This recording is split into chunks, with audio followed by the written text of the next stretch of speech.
Alhaj, good morning. Good morning. Nampachon Pombo Kodie. Let's speak English. Let's speak English. Okay, all right. I trust you well. Alhaj. Yes. I trust you well.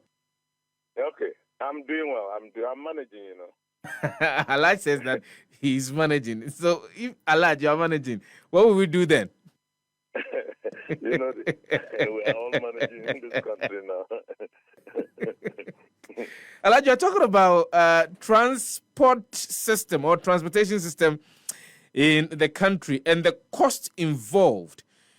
From where you sit, what will be your assessment of the kind of transportation system that we have in the country and its impact on the livelihood of the people thereof? Happy Thank you. Thank you very much. I think the problem of transportation and its cost stems from the structure of the transport system we have, as well as the operations. Let me start from the top. Okay. The transport, when we say transportation, it includes all the modes. We have the road, we have the air, we have the water transport, we have the rail, and all that. But if we're looking at the top, from the top of the transportation system in Ghana, we just splitted it. We don't even have a coordination at the national level. For example, we don't have a Ministry of Transportation or Ministry of Transport, where all this will come down. So when there's no coordination, the rail people will be doing their own thing, the water people and all that. So that's the beginning of the problem. The beginning For example, if you have a coordination and you develop all the other modes, definitely the transport cost will come down. For example, look at our inland waters. Look at the Volta Lake, the Bluff waters, and all that. Have we developed any transport system to take care of the rural people and to make movement of goods cheaper? Look at our Atlantic Ocean. Have we got any beach transport system? Like if you are from Aflao to, let's say, Winneba, there could be a transport system along the beach where even workers in Winneba, Apam, and the rest can always move to the beach, take a boat, and come and arrive in Accra to relieve the road of this traffic. Look at the railway. You can't talk about it. Even Tema to Accra is still a problem. So that is the genesis of the whole problem. That makes transportation very expensive. Because if governments upon governments are paying lip service to transportation, you must invest in transport. Am I with you? Yes. So these are some of the things. So the uncoordinated approach to managing transport in the country, you believe, is one of the reasons why we have higher transportation costs in Ghana. And there was a research that was conducted in 2021, which indicated that Ghana has one of the highest transportation costs when you come to the sub-Saharan African region. So how do we deal with it? Because we have an industry, for example, the vehicular transport subsector.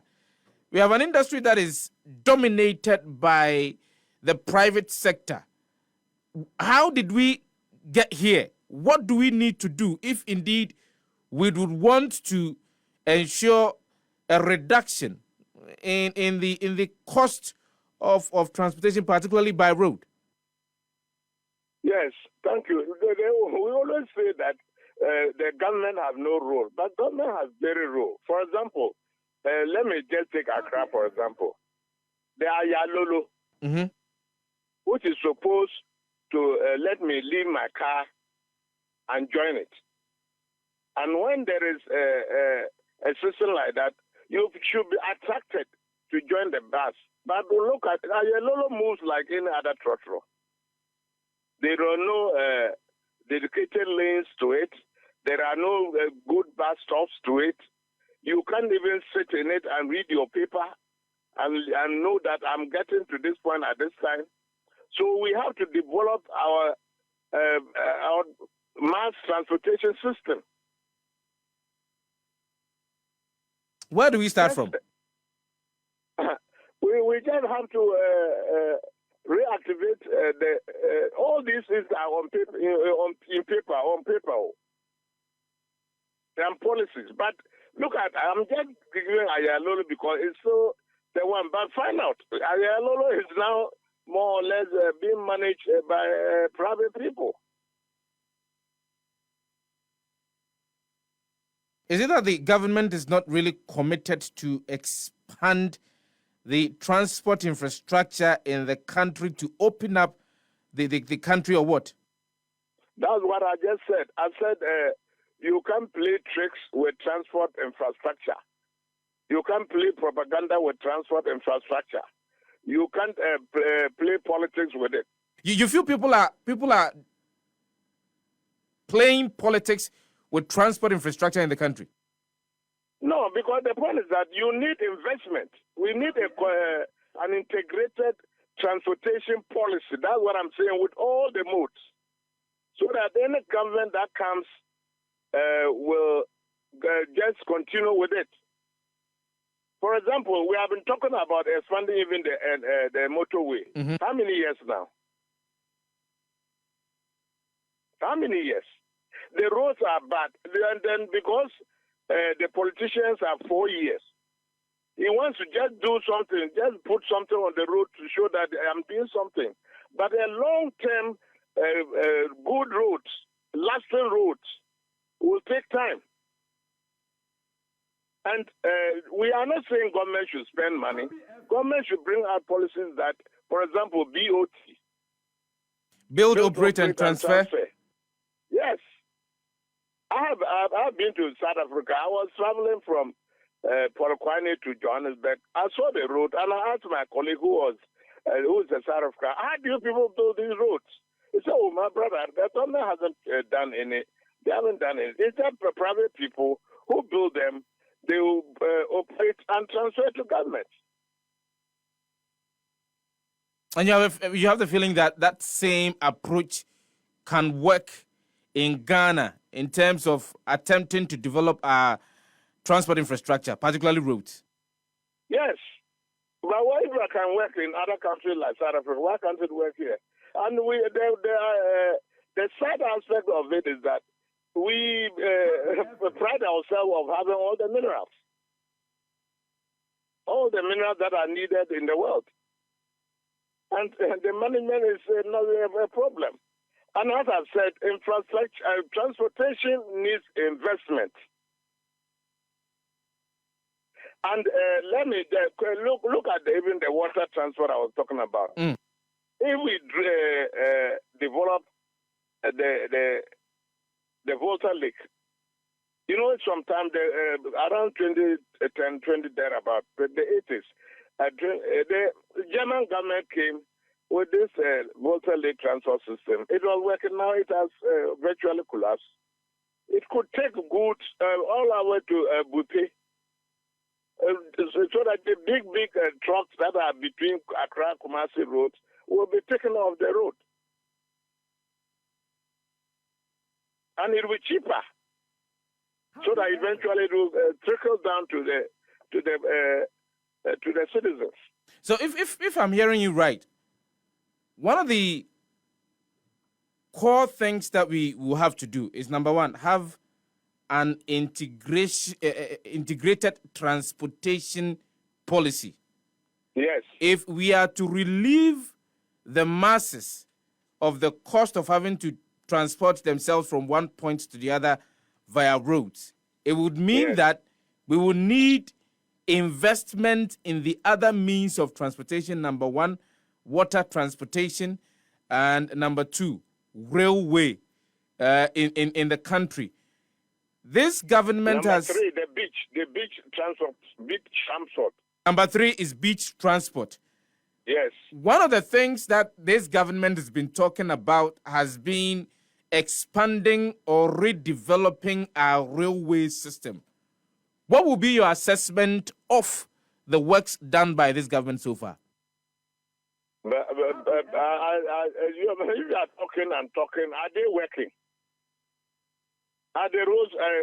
Since when have we started talking of the rail?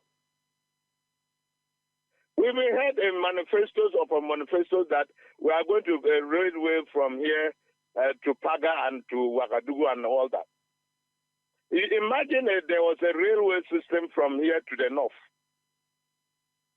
The food will be cheaper. The transport itself will be cheaper.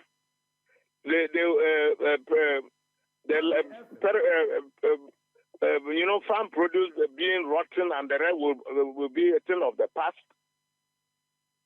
So that if you put in tomatoes from Bolga, the following morning they are here through rail. And also developing our local transportation by air. Right now, I can think of the whole airport, Wa, and then Shunyani, Kumasi, that are working. So you can imagine all the people going to, let's say, to Bolga and to other areas that there are no airstrips or airports. They are all on the road. You are saying that we should delineate building road infrastructure or transport infrastructure from politics. How do we do that? No, they will just have to hold the bull by the horn. I mean, we should all, as Ghanaians, accept that this is the way forward. Because if the roads are good and the rolling stock, the vehicles, the rails are good, crashes will minimize. And maybe if it has been bad and my brother is traveling in a very crowded road, bad road, and he crashes, it will be avoided. All of us will be free. I mean, statistics from the National Road Safety Authority are alarming. Yes. So what do you continue? I think we don't care about our own lives. Happy FM. What so do we? That is the only way forward. There should be a national transportation policy that we agree that whether government A, government B, government C, government D comes, you follow this thing. Look, when there is no proper transportation system, there's always chaos. Just like what we are witnessing. Happy FM. I just overheard people talking of Pradia, Yes. Kambu, and the rest. Go to the north and see what is happening. Mhm. Look, another problem is with the road transport. Is there any? It's so fluid that you can just enter and walk away. If tomorrow you buy buses, and you just get your uncles to be driving them, and you are a car owner, but it is not like that in any industry. For example, in the health system, even if your community health nurse is trained for 2 years, but he still has to undergo licensing. But in the transport, the road transport system, do we have it? No. Everybody can just walk into the road transport system and walk away. And how are we sure that the drivers you are putting on the road are well trained? How are we sure that the vehicles themselves are okay? and so on. So from it, what I'm gleaning from the things that you're telling us this morning, it tells us that we have a very big problem at hand. Very big problem. When it comes to transportation in this country. Yes. We even fail to use the transport professionals in some of the areas. You are a journalist. You do a lot of research. Go to the ministries. In the Ghana ministries, how many of them are managed by qualified transport officers? How many of their transport departments are managed by qualified transport officers? How many? It's a big problem, my brother. If we say, for example, in the interim, we would want to deal with road transportation to reduce the cost burden on commuters, what do we need to do? No, what we need to do is that, the cost of transportation is based on the cost of the inputs. Yes. For example, the fuel and spare parts, the taxes. Yes. The licensing costs. And now you know that most of us in the country now, majority is private, and no private man is doing business for fun. Mm-hmm. He's doing it for profit. So the authorities need to reduce some of the things that build up to the cost of transportation. So we should take a look at the taxes on fuel. We should take a look at the charges that drivers or public transport drivers would have to pay. And we would have to take a look also. Like these things, we would have to take a look at. If government can actually do something about that, then it means that there's a possibility the cost would decrease. Definitely. I mean, even the fuel itself. Happy FM. The fuel itself. We are paying some taxes that we don't understand. Yes, we know the things are difficult and government needs money. But we should move from vehicle-centered transport policies to people-centered. People-centered. We should always look at the person before we come out with any policy. These taxes I'm adding, how will it affect the transportation subsector? But if you don't do that, there will be a problem. We should have people-centered transport policies, not vehicle-centered. People-centered transport policy, not Yes. vehicle-centered. Yes. Alhaj, let me thank you this morning for making time to speak to us on the Happy Morning Show. Thank you very much.